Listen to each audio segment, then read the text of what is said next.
Houve um tempo em que os deuses não eram símbolos de esperança. Eles não protegiam. Eles observavam, enquanto os humanos rezavam, suplicavam e erguiam templos em sua honra. Essas entidades olhavam do alto com desprezo. E, em muitos casos, com prazer. Prazer em ver cidades queimarem. Prazer em ouvir gritos ecoarem até os céus. Prazer em destruir vidas como se fossem peças descartáveis em um jogo divino.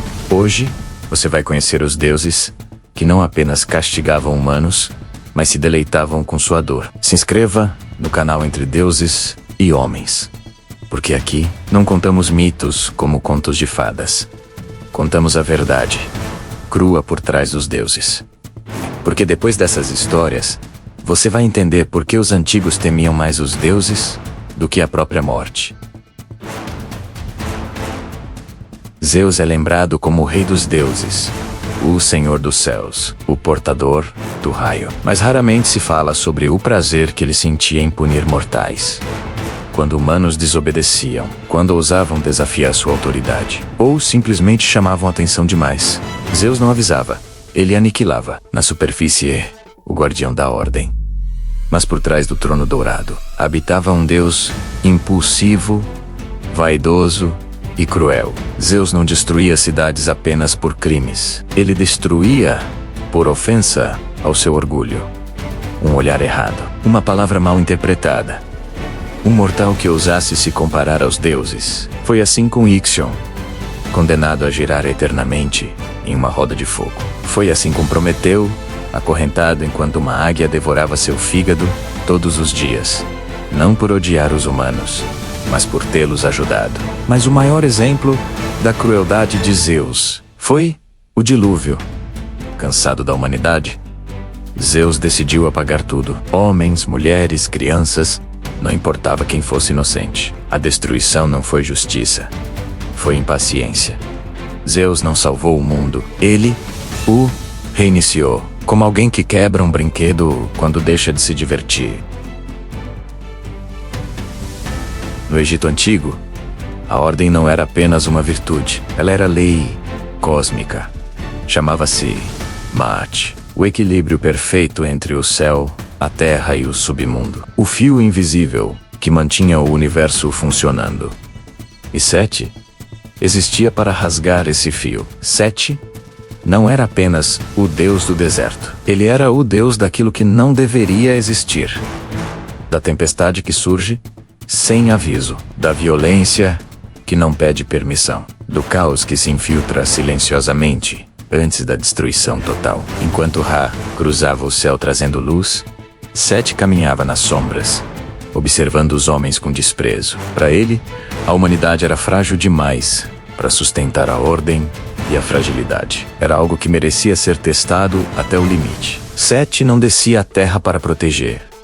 Ele descia para provocar uma colheita que apodrecia sem explicação. Um rio que deixava de subir. Uma tempestade que destruía vilas inteiras enquanto o céu permanecia limpo em outras regiões. Os homens rezavam, faziam oferendas, erguiam templos. Sete observava tudo, em silêncio, porque o verdadeiro prazer de Sete não estava na destruição imediata, mas na antecipação do desespero. Ele se alimentava do momento exato em que o humano percebia que nenhuma oração seria atendida. O maior ato de crueldade de Sete, no entanto, não foi contra os homens, foi contra um deus, Osíris, rei justo, símbolo de renovação, esperança viva de que a ordem poderia prevalecer. Sete invejava a fé que Osíris despertava.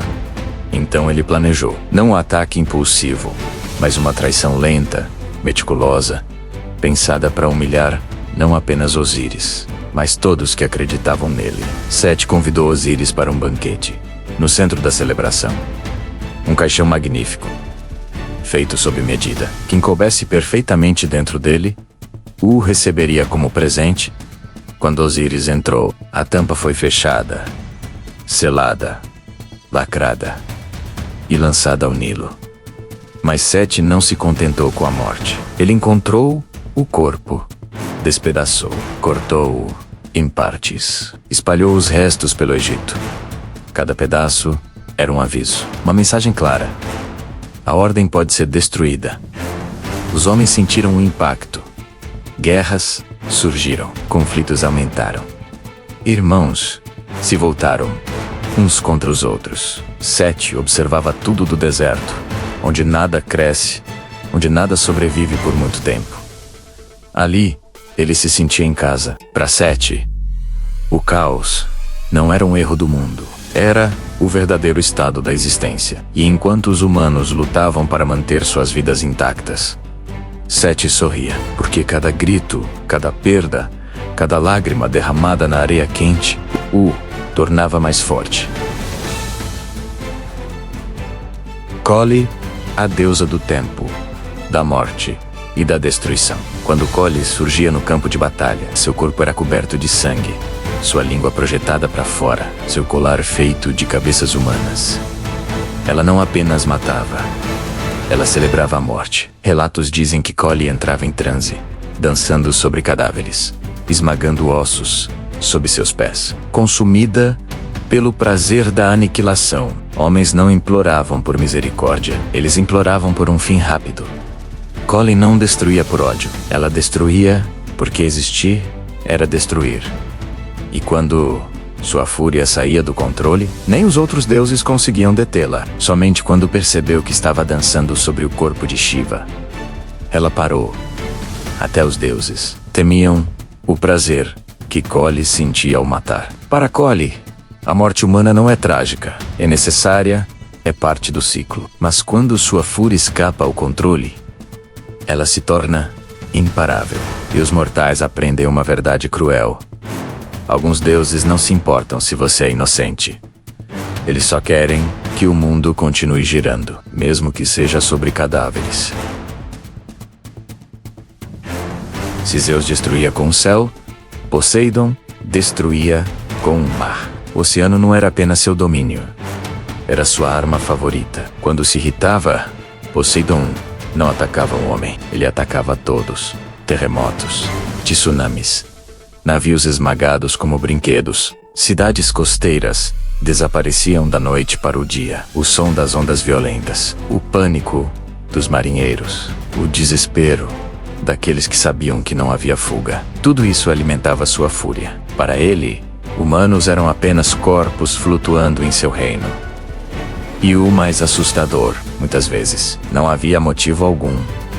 O deus dos mares destruía, porque podia, porque o som do pânico humano era música para as profundezas. Para Poseidon, o oceano não era um lar para os homens, era um cemitério em espera. No Egito Antigo, existia uma deusa criada exclusivamente para destruir. Seu nome era Sekhmet. Ela foi enviada para punir humanos que desrespeitaram os deuses. Mas algo saiu do controle. Sekhmet não queria parar. Ela começou a massacrar aldeias inteiras. O sangue cobria a terra. E quanto mais sangue ela via, mais Sekhmet desejava. Dizia-se que Sekhmet caminhava entre os corpos, bebendo o sangue dos mortos, rindo enquanto cidades desapareciam. Criada para punir a humanidade, Sekhmet levou sua missão longe demais. Ela não apenas matou, ela se deliciou. Campos inteiros ficaram vermelhos, rios pareciam feitos de sangue. E quanto mais humanos morriam, mais forte ela se tornava. Sekhmet não sentia remorso. Os próprios deuses entraram em pânico. Eles precisaram enganá-la, misturando bebida com sangue falso, apenas para fazê-la dormir. Porque se Sekhmet não tivesse sido detida, a humanidade teria sido apagada por diversão divina. Entre os astecas, existia um deus que via os humanos como peças de um jogo. Tezcatlipoca, o espelho fumegante. Ele criava reis apenas para destruí-los. Dava poder, riqueza e glória a um homem. E quando ele se sentia invencível, depois, Tezcatlipoca retirava tudo. Cidades inteiras eram levadas à ruína por simples entretenimento divino. E os sacrifícios humanos não eram pedidos, eram exigências. O sangue humano alimentava o equilíbrio do mundo, enquanto multidões acreditavam que morrer era uma honra. Para esse Deus, a vida humana não tinha valor. Tezcatlipoca não destruía por raiva, ele destruía por diversão. Guerras, sacrifícios, traições, tudo fazia parte de seu jogo. Para Tezcatlipoca, a vida humana era um espetáculo, e o sofrimento era entretenimento divino. Loki nunca precisou de exércitos, nunca precisou de tronos, nunca precisou governar. O que Loki desejava era assistir. Assistir a ordem se desfazer, assistir a confiança se transformar em paranoia, assistir ao riso virar desespero. Enquanto outros deuses destruíam por raiva ou orgulho, Loki destruía por algo muito mais perigoso: diversão. Ele caminhava entre deuses e homens como um sussurro. Não gritava comandos, não ameaçava. Ele sugeria uma ideia aparentemente inocente, uma dúvida plantada no momento certo, uma verdade distorcida até se tornar veneno. E então, ele se afastava, porque Loki nunca sujava as mãos. Ele preferia ver os outros fazerem isso por ele. Para os humanos, ele era um deus fascinante, carismático, sempre com um sorriso que prometia soluções. Mas por trás desse sorriso, havia o prazer silencioso de quem sabia exatamente como tudo iria terminar. O maior espetáculo de Loki começou com algo puro. Balder, o deus da luz, da esperança, daquilo que os homens acreditavam ser eterno.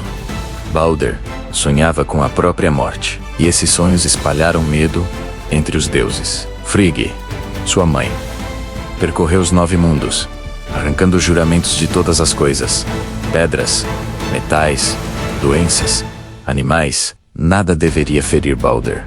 Nada, exceto algo tão pequeno que foi ignorado: o visco. Loki percebeu antes de todos, e quando percebeu, não correu para atacar. Ele riu, disfarçado. Aproximou-se de Frigg, ouviu, aprendeu. Depois, aproximou-se dos deuses, que brincavam arremessando armas contra Balder, celebrando sua invulnerabilidade.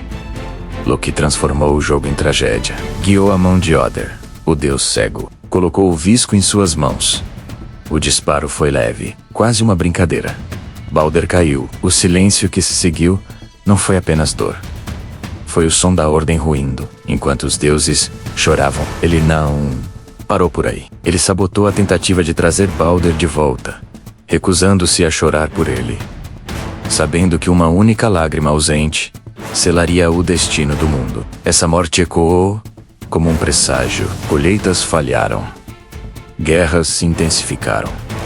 A esperança enfraqueceu. E então veio o Ragnarok. Filhos do caos marcharam ao seu lado. O céu se partiu.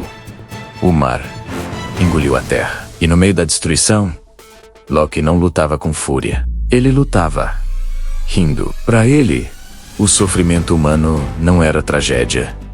Era a piada final, porque Loki acreditava em algo simples e cruel: se o mundo pode acabar, então nunca mereceu existir. Esses deuses não eram monstros, e é isso que os torna ainda mais assustadores. Eles eram adorados, temidos e reverenciados. A humanidade se ajoelhava, sem perceber que estava diante de seres que sentiam prazer em sua dor. Talvez o maior mito de todos seja acreditar que os deuses sempre nos protegeram, porque entre deuses e homens sempre existiu algo muito claro: o poder nunca foi sinônimo de misericórdia. Se você quer continuar explorando o lado sombrio da mitologia, deixe seu like, se inscreva no Entre Deuses e Homens e diga nos comentários qual deus você acredita que foi o mais cruel. E prepara-se, porque no próximo vídeo vamos falar sobre os castigos divinos mais aterradores já impostos à humanidade.